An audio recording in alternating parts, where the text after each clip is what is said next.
Darkchild, la saga de Becca, capítulo 14, la recompensa. Becca se detuvo un momento cuando alcanzó la cima de la montaña que había estado escalando. El viento fresco de finales de verano acarició su rostro salpicado de barro, resultado de las constantes dificultades que tuvo al subir por una difícil pendiente. Al frente de sus ojos se extendía un altiplano cubierto por un manto verde rebosante de vida. Solo faltaba descender para alcanzar la pradera que aguardaba al final de la pendiente. En el horizonte occidental se distinguía la gran cordillera Celoroni, que servía de frontera natural de 4 países y dividiéndose el istmo de Topal-Nemesia. A su izquierda, a los pies de la montaña, se hallaba un pueblo que Becca logró evitar subiendo por la pendiente que dejaba a sus espaldas. Se preguntó si ya habría llegado a Gaulas o seguía siendo parte de Camoes. La ropa que vestía estaba sucia con lodo y rasgada debido a todos los sitios por donde había pasado, pues, con la intención de evitar a la gente lo más posible, había estado viajando por caminos difíciles y poco transitados. Sin embargo, cuando llegaba al estado de inanición, su instinto de supervivencia le nublaba la razón y la dirigía hacia donde hubiera personas para así poder alimentarse. Un licaón pasó rozando su mano mientras se divertía persiguiendo a Caras junto con otro de su jauría. Becca no estaba sola en la cima de esa montaña. A donde quiera que ella iba, los cadáveres reanimados y una manada de diferentes tipos de Belluae la habían estado acompañando desde su exilio. Había intentado, de todas las formas que se le habían ocurrido, alejar a su séquito sin resultado. Este había sido un nuevo intento por separarse de ellos. Había ascendido por un lado escarpado de la montaña, uno que ella pudiera subir pero que los algules no pudieran seguirla. El resultado de su estrategia había sido parcial. Los cadáveres reanimados luchaban torpemente contra el terreno para darle alcance a su ama. Sin embargo, muy pocos habían logrado alcanzar las faldas de la montaña, quedando atascados sin posibilidad de avanzar o, definitivamente, se volcaban de regreso a sus pies. Sintió lástima por ellos cada vez que el sonido de deslave llegaba hasta oídos de Becca, pero no sabía cómo devolverlos a su descanso. Desde la cima, Becca dio un vistazo rápido a su espalda y pudo ver que solo un puñado de ellos había superado la mitad de la pendiente. Con los Belluae era distinto. Perderlos en el camino sería mucho más complicado. Casi todos se habían adelantado en su ascenso, pues eran mucho más diestros que ella. Incluso le pareció que algún licántropo le daban ánimos para que se diera prisa. A su alrededor había varios licántropos, media docena de licaones y un par de musebas estaban a pocos metros de alcanzarla. Cuando comenzó el descenso, los licántropos más jóvenes comenzaron a jugar entre ellos y la instaban a unirse a su juego, dirigiendo su mirada a la de Becca de vez en cuando. Becca pensaba que estaban con ella por los algules, pues no era extraño que, de vez en cuando, se dedicaran a devorar a algunos, ya que estos no ponían ningún tipo de resistencia pero seguían allí, a su lado. Se alejarían si entraba dentro de algún pueblo. ¿Debería arriesgar a un pueblo para alejarse de los Belluae? Cuando Becca alcanzó una pendiente menos pronunciada, comenzó a correr con todas sus fuerzas en un intento desesperanzado de alejarse de los Belluae. En el horizonte del altiplano, provenientes de Gaulas, un pequeño grupo de guerreros se dirigía de regreso a su hogar en Libón, uno de los pueblos de Camoes ubicado a los pies de la montaña que se hallaba junto a ellos. Más bien, se dirigían de regreso a su base de operaciones, pues este grupo de 4 individuos eran conocidos sonagascas de la región. Edgar, un maduro sanador que comenzaba a mostrar las primeras canas en su cabellera castaña, se quitó el yelmo de metal para sentir en su cabeza un poco de viento de la pradera. No es que el sol calentara su cuerpo cubierto por el metal, su armadura tenía runas para mantenerlo cómodo en cualquier situación climática, además de aligerar su peso. Se había convertido en un onagasca al serle negada la oportunidad de ser un guardia, pues su mancia era más útil en otros campos. Era el líder de esta compañía. A su izquierda, un hombre delgado de piel oscura y con una barba trenzada que casi rozaba con su clavícula, le dio fin al último de vino que contenía su cantimplora. Él cargaba una alabarda en su mano izquierda y respondía al nombre de Rico. Él era un blanco muy hábil en el uso de las armas largas y se había unido a Edgar con el ideal de obtener renombre como aventurero.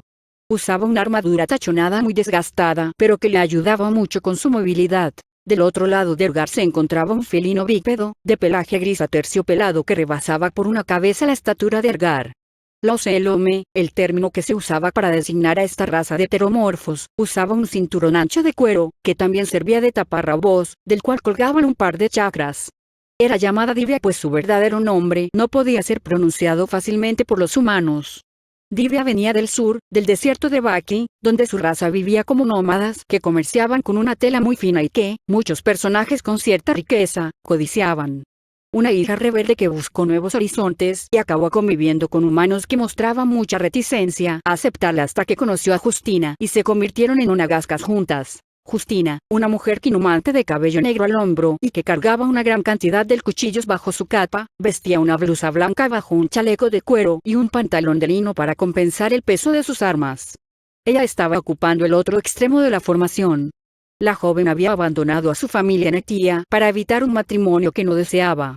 Sus padres eran comerciantes que tenían tratos con las tribus heteromorfas del desierto y así pudo conocer el lenguaje de señas que usaban para comunicarse con los humanos. Eso permitió que ella y Divya se pudieran comunicar cuando se conocieron 7 años atrás. Las dos decidieron unirse a Edgar cuando llegaron a Camoes para sofocar la reticencia contra Divya. Esta compañía llevaba 5 años llevando a cabo encargos variopintos, pero cumpliendo todos de la mejor manera. Venían de cumplir una escolta que los llevó hasta la frontera de Montiel y habían decidido ahorrarse el último tramo de viaje en carreta. Divya emitía sonidos guturales mientras con sus manos iba haciendo signos que sus compañeros observaban mientras caminaban. Los tres habían aprendido el lenguaje de señas para poder comunicarse. Los tres se sorprendieron ante lo que Divya había mencionado. Edgar sonrió algo molesto. «Te ofreció 5 argenta para que te acostaras con él», exclamó. «Vaya cabrón», insultando a sus protectores de esa manera. «Si nos hubieras dicho en el momento, lo habríamos acostado con un par de musebas», comentó Justina notablemente molesta. Divya volvió a hablar. «¿Cómo que si te acostaste con él?», preguntó sorprendido Rico. Divya contestó. Los rostros de sus compañeros se fueron relajando y esbozaron una sonrisa divertida conforme la explicación continuaba. Tras varios segundos de respuesta todos rieron a carcajadas. «Con razón se comportó tan receloso cuando llegamos a Montiel», dijo Edgar entre risas. Divya sacó una pequeña bolsa de seda e hizo una mueca similar a una sonrisa. Las risas continuaron por un tiempo más. De repente, a Divya se le erizó el pelo de la espalda y miró al frente. Edgar siguió la mirada de Divya y observó a lo lejos varias siluetas que corrían cuesta abajo. Distinguió unas figuras caninas que acompañaban a una infantil rodeándola. El primer pensamiento de Edgar fue que se trataba de la hija de algún cazador de la zona y que las figuras cuadrúpedas que la rodeaban eran su cuadrilla de caza, pero luego observó el porte de las figuras, algunas eran muy grandes para ser perros. Agudizó su visión y distinguió que eran licántropos y licaones los que jugueteaban con la que sería su próxima comida. ¿Será la nieta de Hernán?, se preguntó. «Oigan, por allá», gritó a todo pulmón, «esa niña está en problemas. Deprisa». Conforme se iban acercando, los 4 se alistaron para combatir a los Belluae que perseguían a la niña. Esta había desaparecido súbitamente. Los licántropos fueron los primeros en reaccionar ante el acercamiento de los Onagascas. Los adultos le hicieron frente a los guerreros, mientras las crías corrían a resguardarse en las cercanías. Estos no tardaron demasiado en aniquilar y ahuyentar a los Belluae. La primera en alcanzarlos fue Divya, cuya habilidad física sobrepasaba la de un humano normal. Utilizando sus chakras rebanó al primero de los licántropos que se abalanzaron contra ella. Luego los alcanzó Rico, que usaba su alabarda para embestirlos y rebanar su carne con el afilado filo de su arma. Los licaones también arremetieron contra Divya y Rico, pero, por la maestría en el combate de los 2 onagascas, sucumbieron fácilmente ante ellos. Los musebas, que se habían retrasado un poco del resto del séquito, les dieron alcance rápidamente. Edgar sacó su espada y, protegido por su armadura y un escudo, se arrojó contra la pareja sin temor. El museba atacado evadió el espadazo de Edgar mientras que su compañero lanzaba una de sus filosas garras contra la espalda del guerrero, pero fue sorprendido por una serie de cuchillos que se clavaron profundamente en su blanquecina cabeza. Usando su quinumancia, Justina había arrojado sus cuchillos sin fallar ninguno desde una distancia segura. Cuando la pradera estuvo en silencio nuevamente, Edgar observó los alrededores. ¿A dónde se habría metido la niña? Alcanzó a distinguir a la niña tirada boca abajo detrás del follaje de un arbusto. Becca había tropezado poco antes de que comenzara el ataque e, intentando que los guerreros no se dieran cuenta de su presencia, se había mantenido en esa posición todo el tiempo. El sanador caminó hacia la niña oculta. «Ya estás a salvo, jovencita», dijo con un tono jovial y amigable, «ya no tienes por qué seguir escondiéndote». No hubo respuesta. ¿Estará tan asustada todavía como para no oírme? ¿O será sorda?, se preguntó. «Soy un sanador». «¿Estás herida?». Un escalofrío recorrió la espina dorsal de Becca cuando recordó el dolor que sintió cuando acudió con el sanador de su escuela. Sin levantarse, sobre todo por lo cansada que estaba de la carrera que había hecho, contestó con voz muy baja pero perceptible por todos. Estoy bien. Edgar miró a Justina señalando con los ojos que se hiciera cargo de la niña. Esta hizo una mueca como reclamando porque yo. Pero obedeció la indicación. Se acercó mientras le hablaba. Ya no tienes de qué preocuparte, dijo Justina colocándose justo al lado de Becca, ya nos hemos encargado de los Belloae que te perseguían. Debiste pasar un rato muy difícil con esos chaperones. Becca no quería girarse y darle la cara, no sabía si tendría sangre seca en la boca o no. Comenzó a frotarse el rostro con la yerba. ¿De dónde vienes, niña? De Livón. ¿Dónde está tu familia? Becca guardó un silencio que Riku interpretó como dolor por la pérdida de su familia. Pensó en mejor no insistir. Nos dirigimos hacia el pueblo de Livón. Dijo intentando parecer amigable, podemos llevarte hasta allá, para que estés más segura. Becca sintió una mano afelpada que tomó la suya, y la ayudaba a levantarse. En un principio pensó que se trataba de un guante pero, conforme se levantaba, su mirada se encontró con el brazo al que estaba unida esa mano tenía el mismo pelaje, uno gris aterciopelado. Levantó la vista y se encontró con un rostro felino de ojos alargados con largas pestañas. Becca tuvo un sobresalto pues era la primera vez que veía a un ocelome de cerca. Había visto algunos heteromorfos de lejos por el puerto de Rosenvalles en algunas ocasiones pero nunca así de cerca. ¡Uah! Gritó Becca echándose para atrás y usando sus manos y piernas para alejarse del Belloae. Los heteromorfos eran considerados Belloae por la gran mayoría de los humanos y de igual manera, eran usados para azuzar a los niños malcriados. A pesar de mostrar rasgos culturales, eran tachados como bestias que atentaban contra el ser humano. Se decía que antes del imperio había asentamientos de heteromorfos a lo largo y ancho de Topal Nemesia, pero que en su idea de supremacía humana, se empezó a exterminarlos.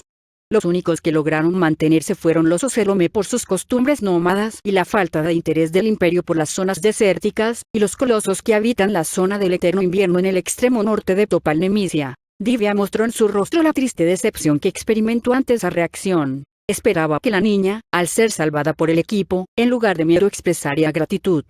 Un anhelo que había esperado desde siempre. Un infante brincando de alegría hacia ella por haberlo ayudado. Creo que no fue la mejor de las ideas el que Divya se acercara a una niña que ha sido perseguida por Belloae. Comentó Riku. Becca observó la escena mientras se le pasaba el susto.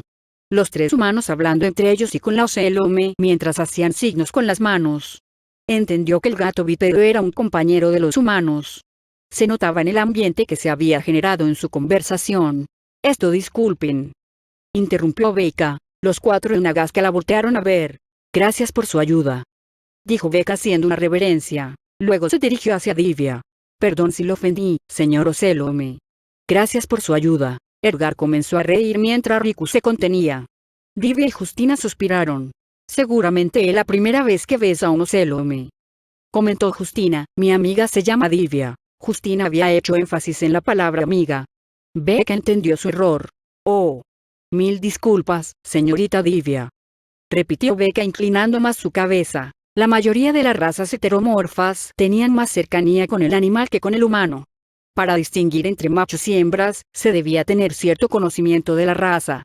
Las hembras Ocelome no tenían las glándulas mamarias como las humanas, sino como la de su análogo animal, en el vientre.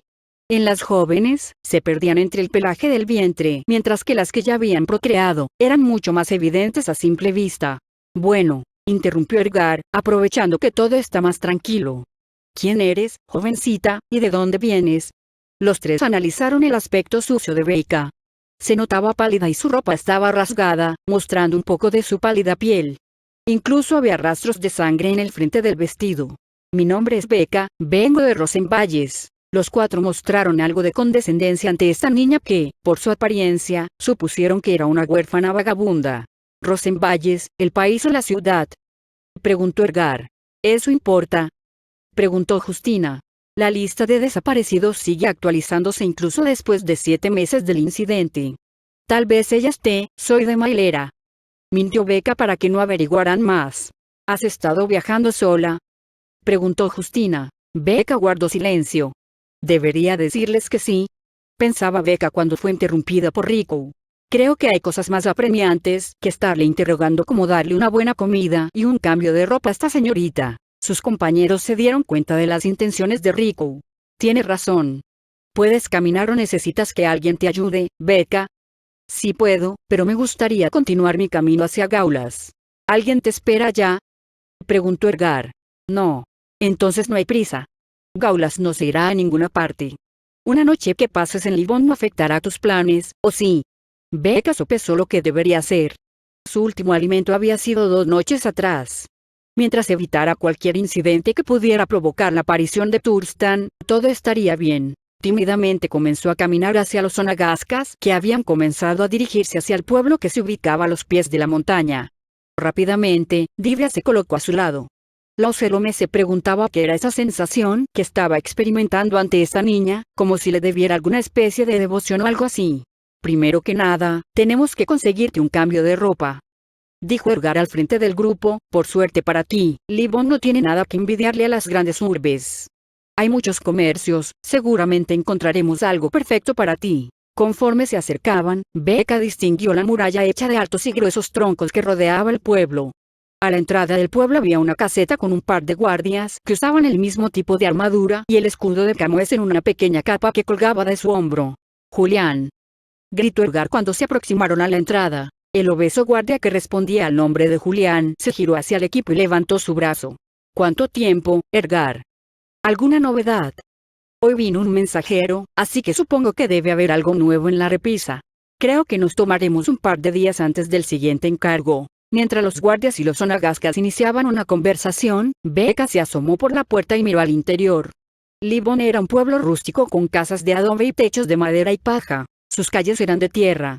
Aún así era algo grande, algunas de sus construcciones escalaban la pendiente de la montaña. El camino principal se perdía en la concavidad del terreno. Su población pertenecía en su gran mayoría al grupo de los blancos, los seres humanos sin mancia, y su principal actividad económica era la caza y los productos que derivan de ella. ¿Y la niña?, preguntó Julián. Una de las desaparecidas de Rosenvalles, contestó Edgar. Para evitar pagar el peaje de Becca, el sanador la introdujo como un encargo. Ya veo. Bueno, que tengan un día tranquilo. Nos retiramos a un merecido descanso. Adelante. Los onagascas alcanzaron a Becca. Divya la tomó por el hombro y le indicó el camino con un señalamiento de su cabeza. El grupo caminó por la avenida principal unos 100 metros y se desvió por una callejuela que siguieron serpenteando hasta alcanzar un local que exhibía diferentes vestimentas en su pared exterior. Bueno, ¿qué deberíamos comprarle?, preguntó Edgar. No es necesario, intervino Becca incómoda por esta situación. Siempre acabo en contra, nada de eso, exclamó Riku. Tú aguarda que Justina te elegirá algo que puedas presumir. Justina levantó una ceja y mostró la ropa que usaba debajo de la capa. Edgar se dio cuenta que esto tardaría. Me adelantaré al puesto de la guardia para entregar el recibo y recoger la recompensa de la escolta. Está bien, dijo Divya con señas. Los veré en la base. Edgar se marchó. El puesto de la guardia en Livón no era más grande que cualquier otra casa de los alrededores.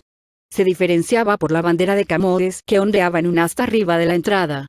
A su lado se encontraba una casa un poco más grande donde residía el regente de Livón encargado del gobierno del pueblo. Edgar entró al puesto y observó a varios guardias haciendo diferentes actividades de recreo en algunas mesas colocadas en el interior. Al otro lado de la entrada se hallaba un escritorio algo viejo donde un anciano de cana cabellera ondulada, que usaba una armadura y la pequeña capa de Camões en su hombro, cabeceaba. Hernán, gritó Edgar. El anciano dio un respingo acomodándose correctamente tras el escritorio. Ah, respondió tranquilizándose de la impresión, ya volvieron. Edgar colocó un pergamino sobre el escritorio, el contrato por la escolta de un comerciante de pieles que solía pasar muy seguido por Livón. Resultó que Maese Susu tiene unos gustos muy particulares. Oh, ya veo, comentó Hernán, pues deberías agradecerlo, pues seguro es el motivo que prefiera usar sus servicios a los de la guardia. Eso me preocupa, continuó Edgar mientras Hernán se levantaba de su asiento hacia un pequeño estante pegado a la pared detrás de él, pues ya no se aguantó las ganas y se lo pidió a Divya. Hernán rió pícaramente mientras tomaba un pequeño saco de monedas y retiraba 25 argenta. Y Divya, al parecer, se lo cumplió, pero no de la forma en que lo deseaba. Le ató las manos y las piernas a la espalda, lo envolvió con una sábana y se acostó a su lado toda la noche. Los dos hombres soltaron sendas carcajadas que el resto de la guardia solo los miró con molestia. Hernán colocó los argenta ante Edgar y tomó el contrato. ¿Y qué me dices tú? ¿No te da curiosidad? ¿Qué? No. ¿Hacerlo con un belluare? Me da asco nada más pensarlo. Hernán sujetó un sello con su mano libre y lo estampó en el pergamino. Una runa se plasmó en el documento y lo guardó en un cajón del escritorio. Listo. Ya revisaste el tablero. Hoy llegaron 3 afiches, uno de ellos desde Huidaltar. Huidaltar. Debe ser algo grande. Una vulgar criminal. Debió haber asesinado a alguien importante como para que la busquen con tamaña recompensa. Edgar se alejó del escritorio seguido de Hernán y se acercaron al tablero. Allí está. Si les interesa, me dejaron más para que lleven el retrato con ustedes. Edgar miró el tablero repleto de afiches de trabajos para los onagascas. Entre ellos resaltaban algunos afiches que tenían un retrato dibujado en el papel. Uno de ellos sobresalió ante la vista de Edgar, pues la persona que aparecía en él era conocida, Laura. Pensó Edgar, ¿no habrá sido un error en la elaboración del afiche? ¿Me podrías dar uno de los afiches, Hernán? Becca caminaba apreciando el vestido que le habían comprado sus benefactores. Un vestido ceñido en la cintura, pero que se ampliaba cómodamente hacia las rodillas. Incluso le habían comprado ropa interior cuando se percataron que no traía. Muchas gracias. Agradeció Becca inclinando la cabeza, realmente se los agradezco. No fue nada. Contestó Rico que había pagado por el vestido. Todas las niñas deberían tener una prenda de vestir digna. Se ve bien, señaló Divya a Justina. Supongo. Comentó un poco celosa por el regalo de Rico. Siguieron serpenteando entre las calles de Livón, entre más casas de adobe hasta llegar a una posada hecha solo de madera. En comparación con los alrededores, el edificio daba la impresión de lujo. Estaba cerca de la otra entrada del pueblo y era la que más usaban los viajeros que llegaban a Livón. Para el equipo, por su renombre, habían conseguido establecerse en esa posada ocupando 2 habitaciones. Al llegar a la entrada, Becca leyó el nombre grabado en un retablo a la entrada, La Zorra de 3 pies. La entrada recibía una iluminación espléndida gracias a su posición con el sol. En el interior se habían colocado piedras para cubrir el suelo y distinguirse de la calle. Había 2 largas mesas al centro del recibidor y otras más pequeñas a los lados de la pared. A la izquierda se encontraba la escalera que conducía a las habitaciones, en el segundo y tercer piso, mientras que a la izquierda había una barra y una puerta que conducía a la cocina. Detrás de la barra, una mujer delgada, de rasgos algo toscos y con un escote que mostraba la carencia de senos en su pecho, les dio la bienvenida. Justina. Bienvenidos. Señora Julieta. Hemos regresado. ¿Gustan que les prepare algo? Estofado de conejo, dijo Riku después de leer los signos que Divya había hecho. Julieta dejó el trapo con el que limpiaba la barra e iba a caminar hacia la cocina, pero se detuvo al ver a Becca. ¿Y esta señorita? Buenas tardes, dijo Becca. Una huérfana que encontramos en el camino, contestó Riku. Oh. Bueno. Julieta hizo una larga pausa. Supongo que pasarán a sus habitaciones para descansar y cambiarse. Yo les llamaré cuando esté todo listo. Gracias, contestaron los 4. Por inercia, Becca siguió a los 3 onagascas hasta sus habitaciones. Después de un par de escaleras, los 4 llegaron a 2 puertas al final de un pasillo. ¿Y ahora?, preguntó Justina. ¿Qué hacemos con la niña? Esperemos que llegue Edgar, contestó Riku. Mientras tanto, cambiémonos la ropa para comer. Becca permaneció quieta y en silencio mientras ellos hablaban. Riku se dio cuenta que había sido excluida de la conversación. Rentamos estas 2 habitaciones para descansar cuando no estamos haciendo un encargo, dijo Riku a Becca. Julieta cuida nuestras cosas cuando no estamos. Esta la comparto con Edgar y esa es la de Justina y Divya. Puedes ir con ellas en lo que me cambio y bajamos. Becca sintió y volteó a mirar hacia la otra puerta. Divya guardaba a un lado de ella mientras Justina ya había entrado en la habitación. Becca observó una habitación sencilla, con 2 camas rústicas a los costados de una ventana con una tapa de madera que Justina levantó al momento para ventilar el olor a encerrado. Divya cerró la puerta y caminó hasta su cama, cuya manta mostraba restos de pelaje pegado a ella por la fricción en su anterior estancia. Sacó un cepillo de cedro cuyas cerdas desgastadas comenzó a pasar sobre su pelaje de gris terciopelo. Por su parte, Justina desabrochó la villa que sujetaba su capa y la colgó en una percha a los pies de su cama. Luego miró a Becca mientras desabrochaba el chaleco de cuero. ¿Sabes tu edad, Becca? Tengo 11 años. Justina contestó con un sonido gutural mientras se retiraba la blusa llena de manchas de mugre y sudor. Así, se agachó bajo su cama y sacó una amplia caja de madera y retiró una blusa similar que comenzó a vestir de inmediato sin abotonarla. Luego desató el cinturón de su pantalón y lo dejó caer al piso mostrando unas piernas tonificadas por todo el esfuerzo físico asociado con su labor. ¿Y qué me dices de los hombres? ¿Cuál es tu tipo? Preguntó mientras retiraba su ropa interior. Un ligero rubor, casi imperceptible, se disparó en el rostro de Becca. Nunca había tenido ese tipo de pensamientos con respecto a nadie. Ni en su escuela primaria ni en la escuela de creatomancia. Algunas otras niñas habían dicho que alguien les gustaba, pero Becca nunca entendió qué significaba gustar de alguien. Alguien especial en su vida. Estaban sus padres adoptivos, Sellas y Thurston. Le gustaba estar con ellos y que la mimaran. Esos recuerdos la entristecieron y ese sentimiento se reflejó en su rostro. Bueno, continuó Justina mientras hurgaba en la misma caja y sacaba una muda de ropa interior y arrojaba una falda con un patrón floral bordado en toda su circunferencia sobre la cama. Supongo que aún eres muy pequeña para andar pensando en cosas de adultos. Becca no pudo evitar mostrar su confusión ante Justina. ¿Qué sueles hacer para subsistir? ¿Cómo consigues comida? Becca dio un respingo ante esa pregunta. ¿Cómo contestar? Como lo que me encuentre. No deberías hacer eso. Exclamó Justina fajando la blusa dentro de la falda. Seguramente eso es lo que te da ese aspecto enfermizo que tienes. Justina pensó por un momento si decirles a sus compañeros que contrataran a esta niña como moza y así darle un trabajo para subsistir, pero el trato que le estaba dando Riku no le gustaba nada. ¿Por qué lo hacía? ¿Cuáles eran sus intenciones? Recordó que les había contado sobre su orfandad y las dificultades que experimentó le llevaron a hacerse fuerte y hábil con la alabarda. ¿Simpatizaba con la niña o sentía atracción por ella? Alguien tocó la puerta.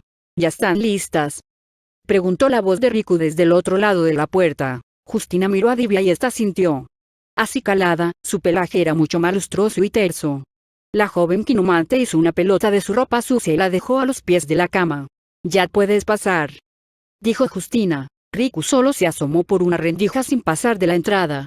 «Edgar nos espera abajo. Dice que es algo muy importante». Generalmente, los cuatro se sentaban en las mesas grandes, pero en esta ocasión, Edgar los esperaba sentado en una de las mesas de la orilla. «Por aquí», gritó Edgar al verlos, levantándose del asiento. Su rostro era radiante, como si lo que les iba a decir fuera algo muy bueno. Ni siquiera se había quitado la armadura. Cuando sus compañeros se acercaron, él se levantó para darle paso a Becca hacia la silla del fondo. «Un asiento especial para nuestra invitada especial». Edgar la condujo con su mano hasta el asiento, haciendo un poco de fuerza para que la niña se sentara allí. Todos estaban desconcertados con el comportamiento de Edgar. «¿Qué te sucede?», preguntó Justina. «Es solo la celebración de nuestro retorno seguro», dijo Edgar colocando un tarro de cerveza frente a cada uno de sus compañeros. Luego un vaso con leche frente a Becca. «Pues cuánto esmero. Deberíamos hacer más viajes así», comentó Riku y se empinó el tarro. «Ya están los platos de estofado», gritó Julieta desde la barra. «Presto», Edgar se dirigió a recogerlos. «Voy». «¿Qué le pasa?», preguntó Divya con signos de sus manos. Edgar, mientras caminaba hacia la barra, sacó un pequeño frasco con un polvo marrón y lo ocultó en su mano. «El que tiene 2 piezas de carne. Es para nuestra pequeña invitada». «Es este», contestó Julieta adelantando el segundo servido. Edgar espolvoreó el contenido del frasco sobre el plato. «¿Qué?» «Shh», interrumpió Edgar, «al rato te lo explico. Mejor, ayúdame a llevarlos». Edgar, con 2 platos en sus manos, colocó ante Becca el primero. «Seguramente, este será el primer plato con carne que habrás probado en mucho tiempo. No te contengas, es especial para ti. Tiene doble ración de conejo. El estofado de conejo de Julieta es extraordinario», comentó Riku. Divya se relamía los bigotes ante su plato. Becca se hundió en su asiento. No podía ni echarse un bocado a la boca sin vomitarlo enseguida. «¿Qué sucede?», preguntó Edgar cuando tomó asiento. «Pensé que te morías de hambre». «No te lo vamos a cobrar», comentó Divya. Riku replicó el mensaje. «No es eso». Becca bajó la vista buscando algún pretexto para no comer. Divya miró la mirada ansiosa de Edgar. «¿Qué sucede? Explícanos», preguntó usando signos. «Ella tiene una recompensa», contestó Edgar con signos. Todos mostraron su asombro pero no emitieron sonido alguno. «Es una homicida», continuó Edgar. «Su recompensa es en aura». Los ojos de Justina brillaron de expectación. Por su parte, Riku y Divya se tornaron sombríos. Becca, al escuchar que todos se habían quedado en silencio, levantó la cara y los miró teniendo una acalorada discusión usando el lenguaje de señas. Riku se dio cuenta. «Disculpa, Becca. Esto es sobre trabajo y usamos este método para discutirlo sin que nadie más se entere. Puedes continuar con tu comida». Era evidente, incluso para Becca que no entendía el lenguaje de señas, que había dos bandos, Rico y Divya contra Edgar y Justina. ¿Qué sería tan problemático que dividiera este grupo? De repente, unas campanas repiquetearon intensamente. ¿Qué sucede?, preguntó Becca. Algo que no debe intenta ingresar a la ciudad, respondió Rico. No te separes de nosotros, Becca, dijo Justina. Tal vez, la guardia se encargue de todo por su cuenta, comentó Edgar inquieto. Esperemos aquí un rato y, parece que es de este lado, puntualizó Divya. Algunos. Docenas de ellos. Pasó alguien gritando. La voz del pregonero se fue alejando poco a poco. ¿Algo similar a Rosenvalles?, preguntó Justina. Pero, a diferencia de Rosenvalles, todos en Livón saben usar armas, dijo Rico. Solo son algules, la guardia se encargará seguramente, intervino Edgar. Mejor comamos o esto se enfriará. Becca, ¿por qué no has probado tu comida? Becca se arrepintió de no haber huido de estas personas desde el principio. Ahora también los había involucrado en su maldición. Justina se sentó y se llevó una cucharada del guiso a la boca. Delicioso. Podría comerme el tuyo si no te das prisa. Adelante, susurró Becca. ¿Por qué no comes?, preguntó Rico, y que ya conocía sobre el somnífero que Edgar había agregado. Tenía la esperanza de que, una vez dormida, pudieran resolver lo que harían con la niña. Él no creía que Becca pudiera asesinar a alguien, no por gusto. Seguramente lo habría hecho para evitar un destino terrible. El sonido del aleteo de un enorme animal retumbó a través de las ventanas de la posada, mientras que las campanas volvían a repiquetear constantemente. Todos olvidaron la comida y salieron a ver. No te separes de nosotros, Becca. El dragón de brillantes escamas ambarinas abrió los ojos después de una larga siesta. Pesadamente, extendió sus grandes alas para desperezarse. Al cambiar de posición, su cola rozó la pared de la caverna. Su madriguera se hallaba en el interior de la montaña que daba inicio a la cordillera de Celorone. Tenía hambre. Los dragones no eran considerados Belluae. Según el mito de su creación, ellos fueron la última creación de Capris. Los hizo como medida contra los Belluae, que eran notablemente más fuertes que el resto de sus creaciones.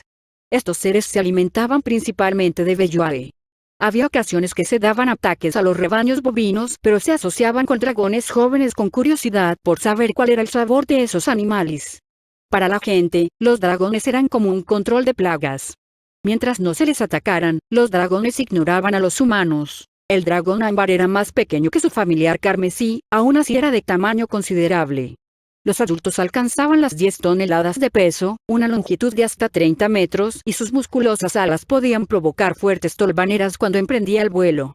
De hábitos solitarios, los dragones no solían estar en grupos. Con sus alas recogidas, recorrió el túnel que lo dirigía a la salida de su madriguera. Cuando el viento rozó sus fosas nasales, su atención se enfocó en el oriente. Algo en el aire le resultaba llamativo. Algo grande, según su percepción. Extendió sus alas y con un impulso de sus 4 patas se elevó en el aire. Tenía ganas de probar eso exquisito que percibía. Rápidamente recorrió el altiplano que se extendía debajo de él y se encontró con un gran pueblo que hizo sonar por segunda vez la alarma. Allí se encontraba eso delicioso, pero no lo veía por ningún lado.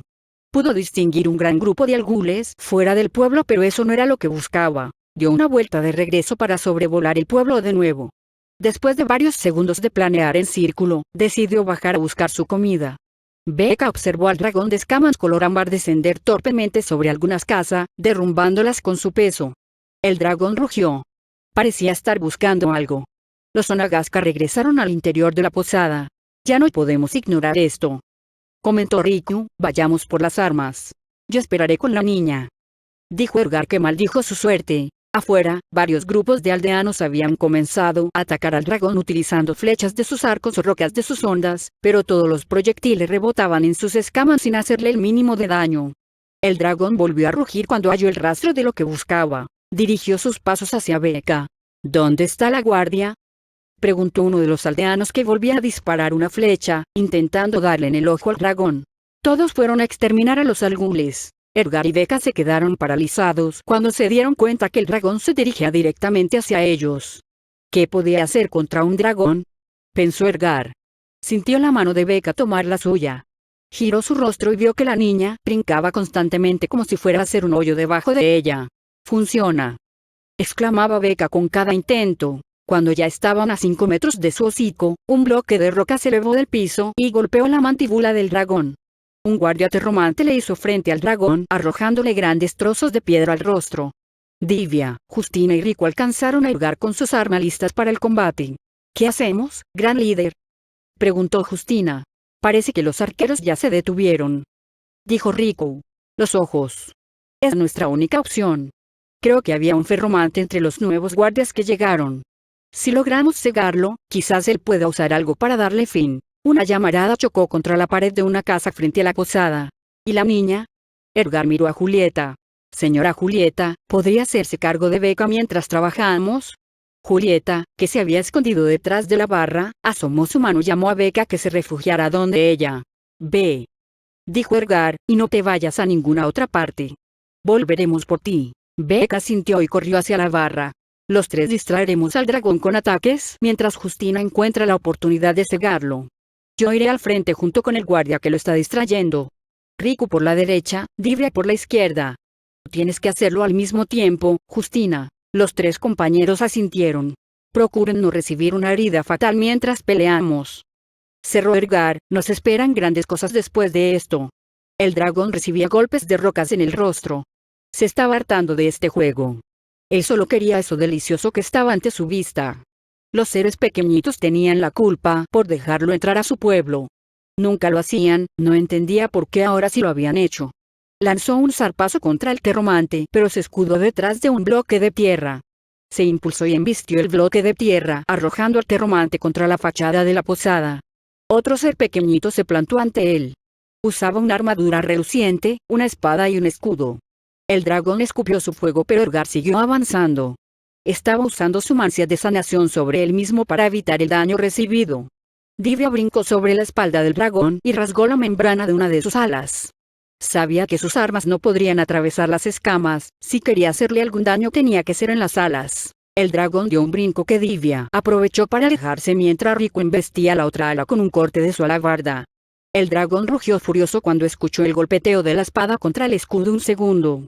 El dragón reculó para tener a sus tres atacantes a la vista. Justina, que estaba sobre una de las casas, que estaban oculta en la fachada de una de las casas a un costado del dragón, hizo flotar todos sus cuchillos.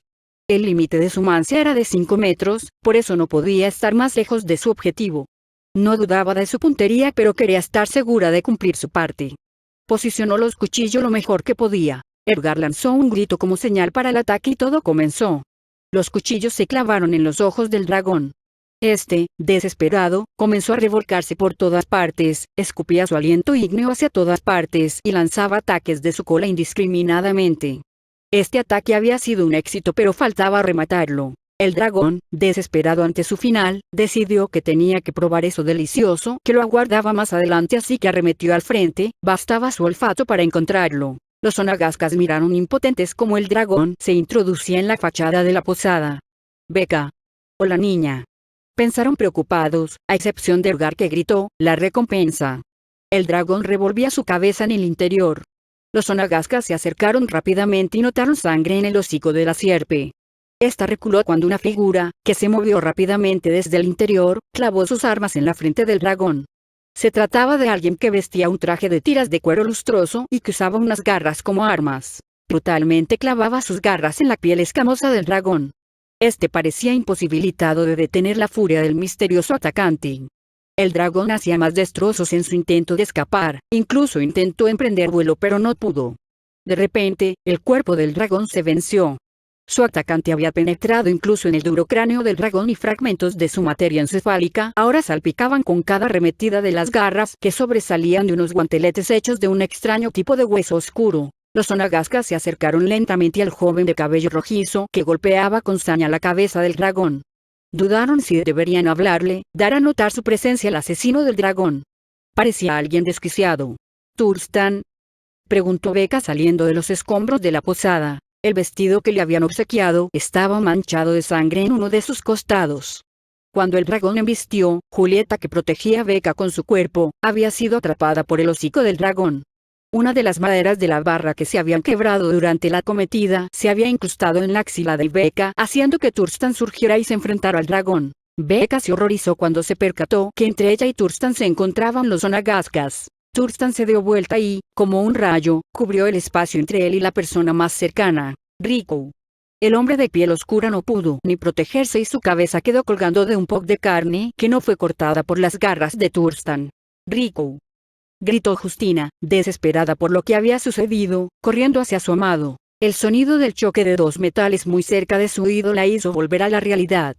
Divya había logrado detener el ataque de Turstan contra Justina, pero la fuerza del golpe había sido tal que sus chakras habían caído de sus manos y una de las garras de Turstan había atravesado el pecho de Divya. Divya cayó inerte al piso y Justina recibió una fuerte patada en las costillas que rompió varias de ellas y la arrojó lejos de Turstan. Edgar, desesperado por sus compañeros, se lanzó gritando contra el asesino, pero fue rápidamente abatido por Turstan que le atravesó el estómago. Becca, con lágrimas en los ojos, embistió a Turstan gritándole que se detuviera, que ya estaba bien, que regresara. Turstan se quedó quieto un momento, sin prestarle atención a Becca que se aferraba a su cintura. Observó sus alrededores y no vio movimiento. Se introdujo dentro de su círculo de invocación. Becca se dejó caer un momento mientras el cuerpo de Turstan se le escurría entre los brazos. Le dolía la herida, pero más le dolía que esas personas que habían sido tan amables con ella hubieran tenido ese final.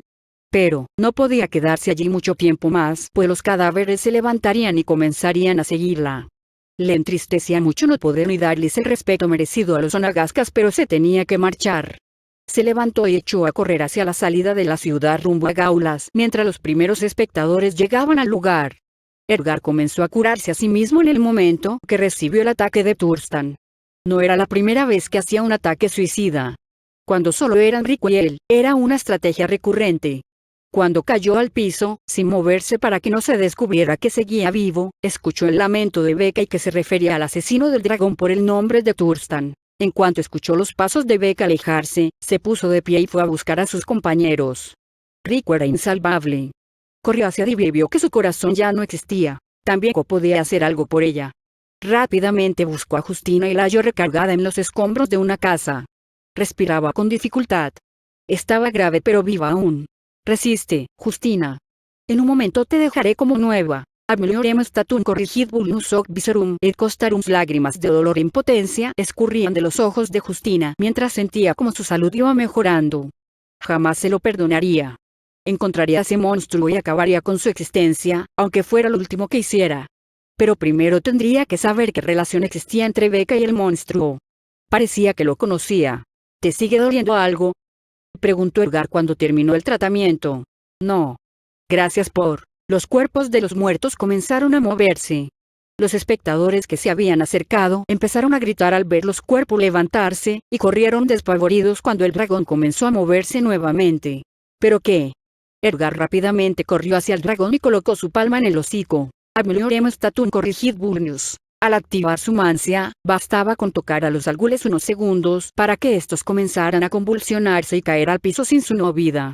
Los cadáveres reanimados servían por dentro y sus entrañas se derretían como queso fundido. Edgar se convertiría en el gran héroe de Livón con este acto. Final del capítulo 14.